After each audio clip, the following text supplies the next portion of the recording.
Dear student, उम्मीद है आप स्वस्थ होंगे। Career point Namli YouTube channel पर आपका बहुत बहुत स्वागत है।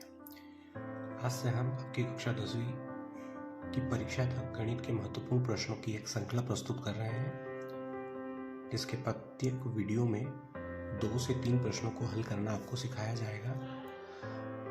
तो ना कोई देरी करते हुए शुरू करते हैं आज का वीडियो। आपके सामने एक प्रश्न लिखा हुआ है, 140 को अभाज्य गुणनखंडों के गुणनफल के रूप में व्यक्त कीजिए। तो देखिए, इस प्रकार के क्वेश्चन को अगर हमें हल करना है तो सबसे पहले हम यहाँ पर लिखेंगे 140, ठीक है। अभाज्य गुणनखंड के रूप में गुणनफल ज्ञात करना है तो हम इसका अभाज्य गुणनफल इस प्रकार से करेंगे, 140 को लिखेंगे इस प्रकार से और इसका सॉल्यूशन करेंगे। अभाज्य गुणनफल में हमें ये ध्यान रखना है कि जो अभाज्य संख्याएं होती है उन्हीं से डिवाइड किया जाता है। अभाज्य संख्याओं के बारे में बात करें तो अभाज्य संख्या आप जानते ही होंगे, जो केवल खुद की टेबल में आती है वो अभाज्य संख्याएं होती है, जैसे कि 2, 3, 5, 7, 11, 13 डैश डैश डैश डैश ऐसी संख्याएं जो खुद की टेबल में आती है उनको क्या कहते हैं, हम अभाज्य संख्याएं कहते हैं।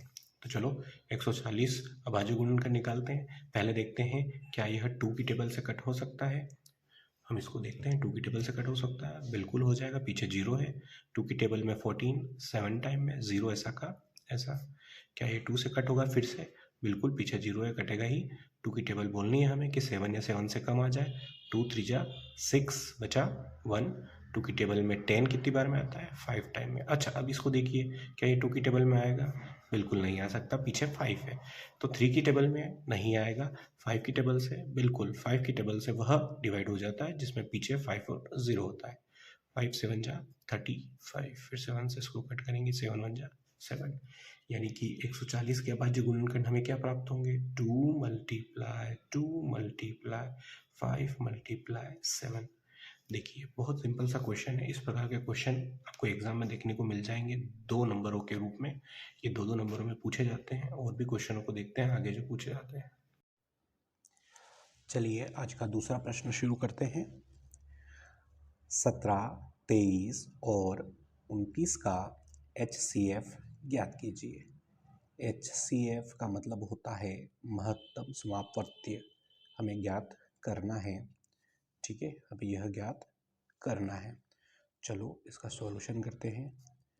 महत्तम समापवर्तीय ज्ञात करना है तो महत्तम समापवर्तीय ज्ञात करने का यह तरीका होता है कि आप 17 का अलग अभाज्य गुणनखंड करें, 23 का आप अलग अभाज्य गुणनखंड करें एवं 29 का आप अलग अभाज्य गुणनखंड करें।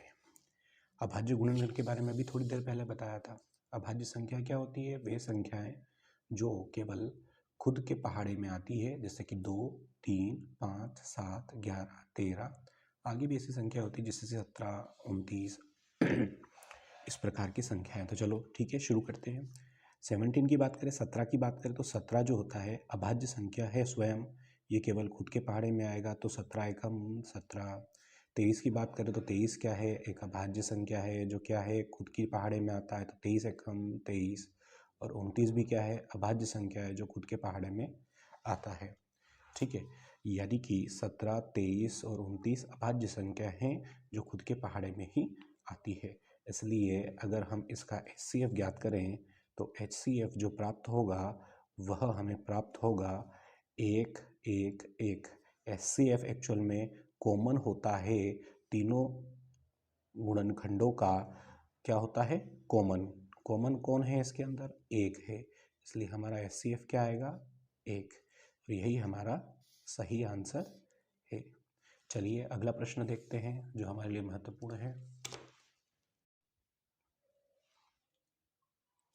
चलिए स्टूडेंट, अब हम हमारा तीसरे प्रश्न को पढ़ते हैं, उसका आसानी से सॉल्यूशन देखते हैं कि किस प्रकार से आसानी से सॉल्यूशन किया जाता है।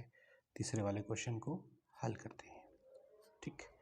HCF गिवन है, किसका गिवन है?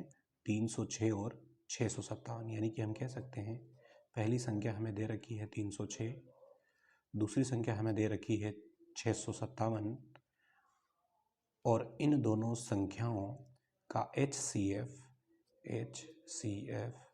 हमें दिया हुआ है कितना है 9 है। हमें पूछा है कि जो संख्या है 306, 657 उनका LCM ज्ञात हमें करना है।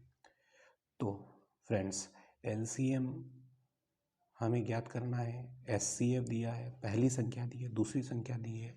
तो हम जानते हैं कि पहली संख्या दूसरी संख्या का गुणनफल यानी कि दो संख्याओं का गुणनफल बराबर होता है LCM गुणा HCF के। दो संख्याओं का गुणनफल क्या होता है? LCM गुणा HCF। अच्छा बताइए, दो संख्याएं कौन कौन सी हमारे सामने? दो संख्याएं हैं 306 एवं 657। गुणनफल का अर्थ होता है गुणा करना, बराबर की जगह बराबर का चिन्ह लगाएंगे। LCM की बात करें, LCM पता करना है, ऐसा का ऐसा आ जाएगा। गुणे में कितना है? HCF, और HCF का मान कितना है? 9। चूँकि हमें इसका गुणा करने की कोई आवश्यकता नहीं है, क्योंकि हमें तो मान किसका निकालना है? LCM का। तो हम LCM को क्या करेंगे? अकेला छोड़ेंगे। तो ये गुणे का है, इक्वल के इधर आएगा यानी बराबर के इधर आएगा, तो क्या हो जाएगा? 306 और 657 के बटे में चला जाएगा यह गुणे का 9, जैसे कि मैंने यहाँ लिख दिया है। देखा जाए अगर ऊपर नीचे वाले जो कट सकते हैं उसको हम काट सकते हैं। यहाँ पे कट रहा है 9 एकम 9, 9 तिया 27 बचा 3, 9 चौक 36, यानी कि हमारे पास में 34 गुणा 657 प्राप्त हुआ है। क्या प्राप्त हुआ है? हमारा LCM। चलो फ्रेंड्स, अब हमें क्या करना है? इनका गुणा करना है। चलो आपको गुणा करके बता देते हैं गुणा कैसे होगा। 657 लिखा हमने, ठीक है, और गुणा कर रहे हैं किसका? 34 का। तो पीछे की संख्या इन 4 से गुणा करेंगे। 4 सतो 28 हासिल 2, 4 पंजे 20 और 2 22 हासिल 2, 4 छंग 24 और 2 कितना हो जाता है? 26। अब जब एक संख्या का काम हो जाता है एक कट्टस लगाएंगे हम, 3 की बारी आ जाएगी। 3 सतो 21 हासिल 2, 3 पंजे 15 और 2 17 हासिल 1, 3 छंग 18 और 1 कितना हो जाएगा? 19। फिर क्या करते हैं हम? इनका प्लस करते हैं। बताओ प्लस करेंगे कितना आएगा? 8, 3, 7 और 6 13 हासिल 1, 9 और 1 10 और 2 12 हासिल 1, 1 और 1 कितना आ जाएगा? 2। यानी हमें क्या प्राप्त हुआ? 22,338 क्या प्राप्त हो गया हमें? LCM। और यही हमारा क्या है? आंसर है। ठीक है फ्रेंड्स, तो इस प्रकार से हमने आज देखा कि किस प्रकार एग्ज़ाम के पुराने मॉडल क्वेश्चन पेपर को हमने सॉल्व करना देखा। और ये 3 प्रश्न आपको अच्छे लगे होंगे। मेरा वीडियो आपको अच्छा लगा है तो लाइक कीजिए, ज़्यादा से ज़्यादा शेयर कीजिए। बच्चों की एग्ज़ाम आने वाली है, उससे पहले इसको बच्चों तक पहुंचाइए। धन्यवाद।